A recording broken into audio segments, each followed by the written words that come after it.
The wonderful thing about martial arts, it's a never-ending freaking problem that you're trying to solve.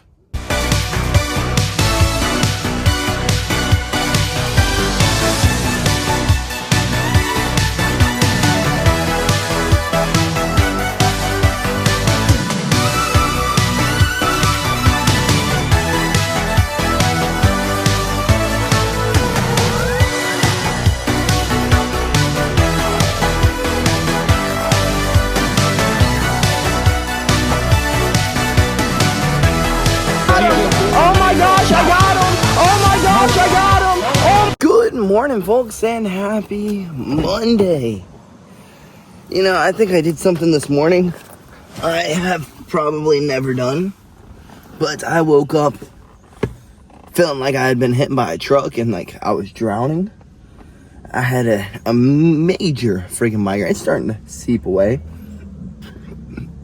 but the migraine wasn't what was bothering me. It was that I quite literally feel like I'm drowning. Like I'll cough, and then I'll dry heave, and then I'll breathe in, and I'll wheeze. So I was getting irritated, so I had an extra like 20 minutes, 15 minutes before I had to get out the door. So with that extra few minutes, instead of yapping, I crawled my butt back into bed. And then it was a struggle to get back up. Probably a terrible mistake. But that few extra minutes of felt good. That few extra minutes of breathing felt good. So now we're out the door after laying back down after breakfast. But it does show we woke up in enough time today to get out of the house, to get better today than we were yesterday. Let's just hope that this freaking chest pain goes away. It's not really pain. It's just like, it's kind of annoying. When you breathe in, you hear, you know what I mean? But yeah, let's hit the road, folks. Let's go get better today than we were yesterday. Let's go knock out this run. Hopefully the run will blow our lungs out and make the wheeze and stop. And if not, well, we'll push through and persevere, baby. Yes, sir. Yes, we will. Let's hit the road, folks. Good news. Even with sitting down for a second, we made it in enough time to blow these lungs out, to get into better shape today than we were yesterday, to warm up a bit before we go get better today than we were yesterday. So, let's go knock out this run. When I wake up and I feel like congested, and it's not like in my nose, but it's in my chest, folks, I just knock out a really hard run, like where you're like huffing, puffing, breathing hard, where you're really having to breathe deep into that diaphragm. Usually blows out my lungs. Usually makes it so I can breathe better. So, I guess let's go knock out as hard as run as we possibly can in the next 30 minutes before class starts. Or before I have to get in there, change, dry off, and then, you know, shoot the shit with my homies for a little bit, and then class starts. So let's go knock out this run. Run went great. Lungs got blown out. We got warmed up, but we did kind of go over a lot of time. Instead of running for only 30, we ran for 45. Now, we have no time to waste. Let's run inside. Let's get changed down. Let's get better today than we were yesterday, folks. I am sure glad that we persevered, pushed through, and got in here this morning. Because while my chest was, well, I want to say hurting, but it felt uncomfortable.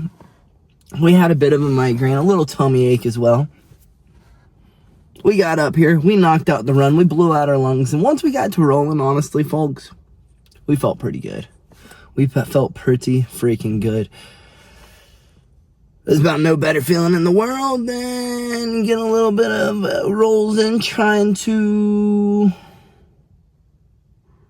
carefully murder your partners, carefully murder your friends, simulate murder with your homies. Nothing freaking better. Nothing. Really, I really can't think of too many other things. But yeah, today was one of those days, and I'm just proud that we got up, pushed through, and made it up here. Because if we wouldn't have been able to. We were drilling something that I use a lot in my game, and then Coach added some little details, as he always does, in which helped me raise my percentage in it.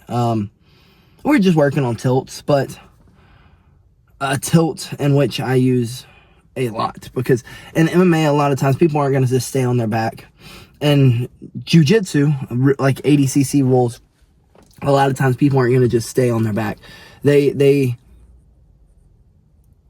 I wouldn't say being on your back in those two rule sets just aren't beneficial to you by any means. So a lot of times people are going to turtle up. And when they turtle up, they can stay there for a heck of a long time. Even when punching them, they can like find little different ways to hide their face, hide their head. So you can sit in there and punch someone for almost ever.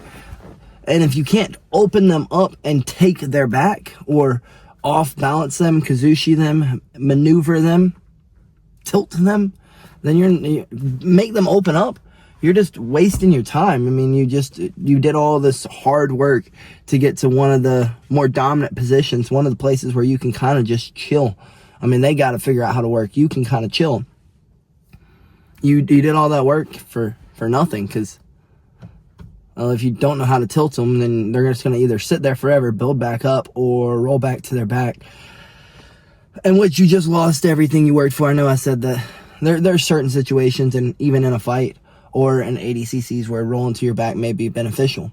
Like if someone's taking your back, sitting you backwards into a chair set, it may be beneficial for you to roll through, or Granby roll. And if you can't tilt someone, well, they're going to be able to Granby roll out. They're going to be able to build back up to a 4-point. They're going to be able to build up to their feet and turn into you. There's a lot of different things that they can do. So I guess moral of the story is, good thing we got up and got in here, because it's nothing that we didn't know today that we were working on. It's just something that I needed to spend some time drilling. And well, I never take my time and drill the things that I'm really, really, really good at. I drill the things that I'm bad at, which is one of my downfalls.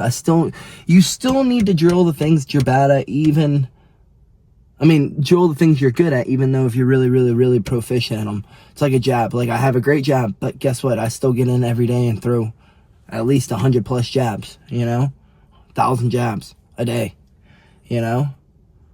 maybe over exaggerating with 1,000, but we throw a lot of jabs every day, and it's like the most basic thing, but it's the thing that you need to be most proficient at. So the things that you're good at doesn't mean that you just stop drilling them. You need to still drill those things, but also drill the bad. See, that's the wonderful thing about martial arts. It's a never-ending freaking problem that you're trying to solve. I think John Danher talked about that. That's what's so, I guess, enticing about jiu-jitsu and martial arts. You're always trying to solve something, and it never ends. But folks, I'm kind of hungry. I'd like to go get me a little reset in before going to get the kids better today than they were yesterday. Oh, it's pretty dope, because the tilts in which we were working on, the same tilts that I've been working on with my students. So, see, everything loops back around. Loops back around. But let me get my butt home so that, or get on the road so we can eat and, go get these kids better today than they were yesterday. But yeah, folks, martial arts, the never-ending problem that all martial artists are trying to solve. We don't know what the problem is. The problem changes every day, but the never-ending problem. Wish us luck. Let's hope we can get home in enough time to get us a little nap in and have a great day of getting the kids better today than they were yesterday. Well, damn. I thought it was a wreck. Well, folks, we may not be getting that little reset nap in. We may not be. We just sat in an extra 30 minutes of traffic. I thought it was a wreck. Nope. Just an RV on fire. Or a mobile home. Whatever you want to call it. Wonder what happened. Wonder if it got too hot. Or maybe they had like a mobile meth lab going. Anyways, we're moving now. Let's freaking try to get home so we can get this reset nap in so that we can go get these kids better today than they were yesterday. Well, I said we were moving. I lied.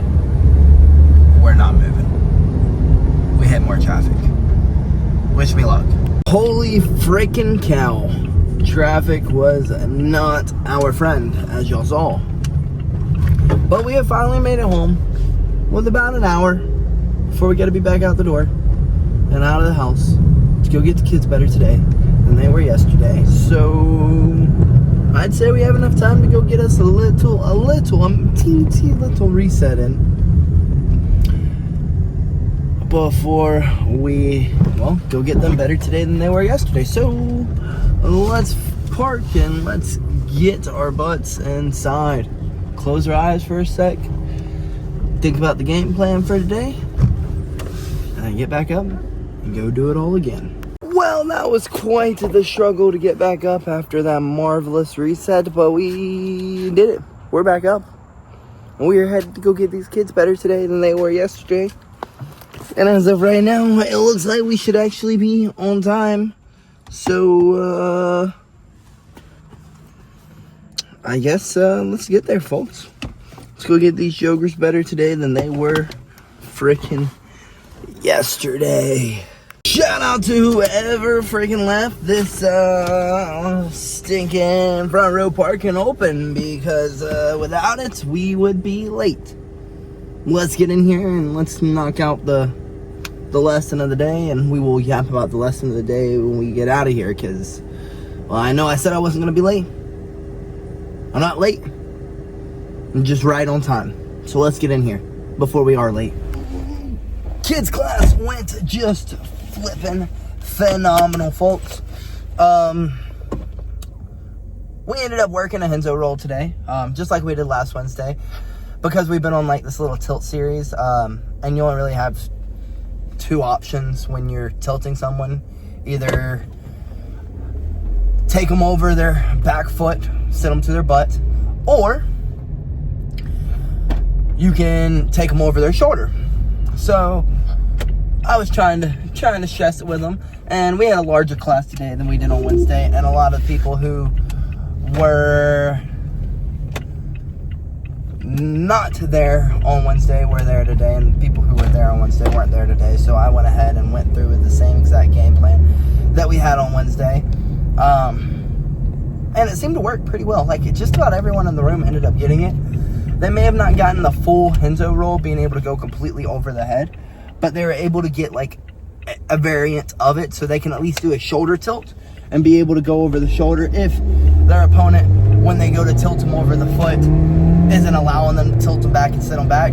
They can at least take them over the shoulder. So kids class went great. You know, one thing I will say though that I absolutely love about this is about my program, about my community that we've built, is, you know, I can come in there in like one of the worst moods I've had in like my whole life. I'm not saying I was in a bad mood when I first got there. I was just a little sleepy. And those kids will make me laugh. They'll get me hyped up. They'll, whatever it may be. I leave there in a much better mood than when I had ever started. So those little jokers don't realize I need them just as much as they need me. We're in this together, fools. But yeah, kids class went extremely well. Everyone did much better, much better than I thought they would do. Because this is a hard concept to grasp. It's a lot of moving parts. I mean, you're literally forward rolling over someone's head. Like, it's a lot of moving parts, a lot of things to grasp. And as they can just get the shoulder tilt, I'm cool with it. And they got it. Most of them got actually the Henzo roll. Not every one of them were able to go completely over the head, but every one of them got a variant of a shoulder tilt. So I was thoroughly impressed with our progression today. Everyone got better today than they were yesterday, and yeah, not much more I need to say there. I guess just a reminder to all my combat athletes that when you're going live at practice, yeah, of course, there's competition. Yeah, you want to try hard. You want to try to win the practice. But at the end of the day, winning the practice means absolutely nothing. You can win 1,000 practices, but if you can't go out there and win a match because you get upset when someone takes advantage of the deficits that you have in your game, you are never, ever going to progress. So, yeah. You can't get upset when you get beat in practice. Honestly, if someone is, like I used for them, for example, if you keep dropping your head and someone keeps guillotining you, tell them thank you. hey, you're showing a weakness of mine that others can't show. And even if I'm crushing people in tournaments, they aren't showing it, but you're showing it. I need to fix this and fix it. It's that simple. But yeah, folks, thoroughly impressed with my kids today. I usually don't have to remind my students that, but today, every now and then, I like to just give them a little reminder. Hey, we're not trying to rip each other's heads off in here. We're not trying to technically win. Yes, I want you to try hard, and I want you to try to get the taps in practice. But at the end of the day, if you don't, I'm not gonna be upset with you. I am gonna be upset if you get mad that you get beat in practice. That will upset me. But just getting beat, I don't care. It don't matter to me. As long as you're progressing every day, then I'm cool with it. But yeah, folks, don't get upset when you get beat in practice. It happens. I mean, I'm also calling the kettle black because I get upset when I get beat in practice. Let me tell you that right now. But the times that I don't get upset because I get beat in practice and I am able to stay focused and stay on top of things, I tend to progress more. I tend to learn more. Like when I'm like, hey, why do I keep getting guillotined? Oh, because I keep dropping my head on this. Or, oh, because I keep throwing my head in there. Or, oh, I keep trying to do this. Whatever it may be. Why do I keep getting my leg ripped apart? Maybe it's time in turtle position they keep leg locking me. Oh, it's maybe because it's stepping my leg in the middle. There's always a reason. Just like we were talking about earlier, the wonderful and attractive thing about jiu-jitsu, about martial arts, is there is always progression. There's always a problem to be solved. It is a never-ending problem that can never be solved. How do I most efficiently make my opponent give up? How do I most efficiently impose my will on my opponent? That's the never-ending problem that will never have a full solution in jiu-jitsu, and which is what makes it so attractive to everyone out there, because it is, you can progress forever. Once someone figures out one thing, there is another thing that someone else is going to figure out to counter that one thing. Does that make sense? But with all that yapping being done, let's get to practice. Let's go get better today than we were yesterday. Good news, other than a little patch of traffic, there's really no traffic. We made it here right on time. Let's get in here. Let's get better today than we were yesterday, folks. Go crack some pads. Go slip some freaking gloves flying at our face from our homies. And try to throw some at theirs. What a terrific day of getting better today than we were freaking yesterday. And oh my goodness gracious, not only freaking skill building, but also giggles being had. I am very glad that I came in today, but the conversations in which you have in a Muay Thai, boxing, jiu-jitsu, wrestling gyms are ones that should never be repeated. My buddy is in a relationship and he may be kidnapped. If I don't see him for a week, I may call the cops. That's all the details I'm gonna say. He's my age, dating a 45-year-old woman. She may be a little cray-cray. This will be entertaining to see how it unfolds. But goodness gracious, the conversations. This is the conversation we were having as I'm trying to leave. I was on track to leaving on time. And then I heard the back end of his conversation, and then I joined in. And all I kept saying is, brother. Be careful. Be careful. You don't want to wake up and fuzzy cuffs are attached to you. And he's like, nah, it ain't gonna happen. I can grapple. I'll get out. Yeah. Unless she freaking roofies you. Or like sticks a freaking needle in your buttocks. You may be screwed, brother. You may be screwed. This guy's a goofball. Literal goofball. Then he goes, oh, a needle. Some tests? No. Some tranquilizer. You'll wake up next week. Goofballs. It's always a pleasure. Always a freaking pleasure. You always at least get better or get a giggle. Well, you're going to get one or the other. You may not. You'll probably get both. You'll always get both here. But, yeah. Let's get home. Because we were on track to leave it on time, and now we are leaving late. And I'm hungry. and kind of want to play some games. Even though my bro's like, hey, I'm not going to play tonight because I got to work in the morning. Screw your work, bro. We got more important things to do. Like save Earth. Super Earth. Let's get home so we can play some games. Catch some dubs. Protect Super Earth. Or at least get into bed at a normal hour. Something. We have finally freaking made it home. Significantly quicker than what the GPS said we were going to, but still a lot later than what I wanted to. I really want to go inside and, spread the democracy. Actually, better yet, since no one wants to play with me tonight, I would really like to go inside and heckle on some COD. But I am really freaking tired. Like, that was a challenging, stinking ride home. So I guess we're just going to have to play it by ear. Once we get all of our chores done tonight, eat something, and we can call it a night. We'll see. We'll probably we might be able to hop on some COD for just like 30 minutes to an hour. Maybe. We'll see. We'll see after we get everything done. But folks, I would say that the premise of the day was what intrigues people so much about martial arts. What is it? What keeps them around for so long? What makes them almost obsessed and addicted to it? Well, I think it's the never-ending freaking problems. The never-ending problems. And it's not just one problem. Let's use, I don't know, John Danher was the one who kind of built up this theory. Or at least the first person that I heard speak of this theory. So let's use jiu-jitsu as an example.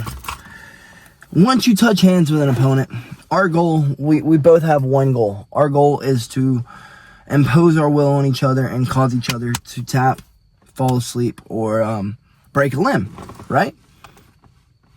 Well, to get to that goal, there's a lot of little problems. It's not just one big problem. There's a lot of little problems. So say we touch hands. The first problem is, how am I going to get this person to the mat? Well, there's multiple problems within that problem. Let's just use, how are we going to off-balance them? Once we off-balance them, what are we going to use in which to get them to the mat? Are we just going to use the off-balance? Are we going to use a double leg, single leg? How are we going to do the double leg, single leg? How are we going to do the foot sweep? How are we going to do the friggin' harai? Whatever it may be. How are we going to do it? Then after that, how are we going to make sure that this problem doesn't change in the matter of milliseconds? Because not only do you have to figure out how to off-balance him, you have to figure out how to get him to the mat, but the problems in which you thought you solved can change in a matter of that. That's what makes martial arts so intriguing. Is because it's a never-ending problem. It's just going to keep cycling. And I can sit here all day and lay out 30 different problems for one little problem. If I just grab your hand, there is multiple problems there. What happens if I pull my hand back? What happens if I just leave my hand there? What happens if I just jump? What if it happens if I lay on the ground? What happens if I roll under you? What happens? And then what happens when you get my leg up in the air? What are you going to do from there? What happens if I roll through with it? You get it's an everlasting problem that just never can really be truly solved. And then when you start talking about stand-up, there's other problems.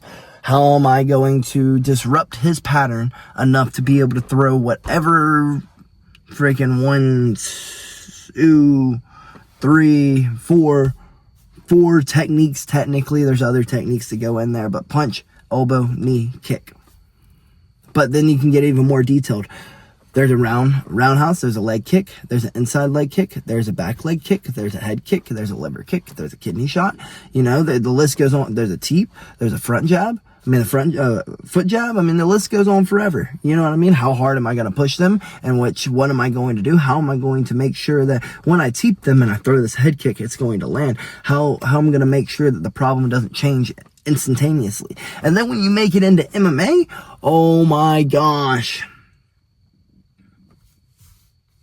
Now, how am I going to get him to move his hand just slightly so I can throw this cross? Then from that cross, how am I going to be able to rewind my arm inside into a body lock, be able to drag him down to the mat? How am I going to make sure all these problems in which I want to lay out, or all these goals that I have laid out, are going to all be the same goals, the same problems that I have in a matter of 1 second?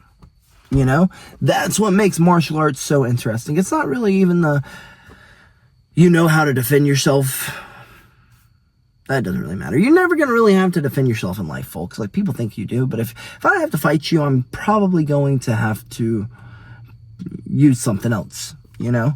I mean, if I can't run away from you, then we have bigger issues. Like, I'm not fighting some guy on the street, just not happening. It's just not. There's no point. What's the point of it? I gain nothing, he gains nothing, and we both go home injured. No one really wins in a fight, if you ever watch Roadhouse. So, yeah. I think that's what drives people to jiu-jitsu. The never-ending problems to a goal that is so simple but is so difficult and complex at the same time.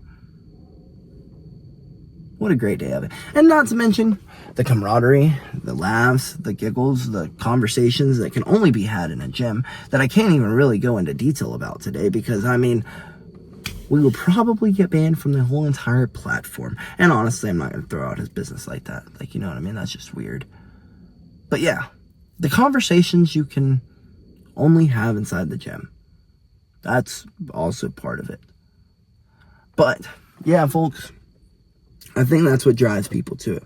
The camaraderie, but also the never-ending problem. Let's get inside. Let's see if we can hop on these games. I sure hope so. Needless to say, good night, folks, and BillyGoat freaking loves ya.